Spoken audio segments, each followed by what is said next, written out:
Waheshimiwa viongozi na wananchi wenzangu, napoelekea kuhitimisha niseme kuwa toleo la sheria za Tanzania zilizofanywa urekebu la mwaka 2023 ni dhamira ya dhati ya serikali kujenga taifa linalosimamia utawala bora na utawala wa sheria kwa kuwa na sheria zilizowekwa wazi, zilizo sahihi na zinazoeleweka.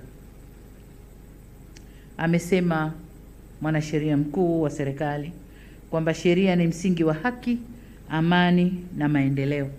Na ndio maana serikali inajielekeza na kuwekeza katika fani ya sheria na kufanya yote yanayotakiwa kufanywa ndani ya fani ya sheria, mahakama na maeneo mengine ili kuweka msingi mzuri wa haki, amani na maendeleo kwa nchi yetu.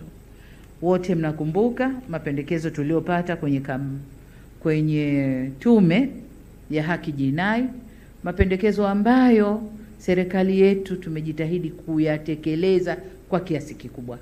Lakini pongeze sana mahakama chini ya msimamizi wa Jaji Mkuu, wametekeleza almost 90% ya mapendekezo yale.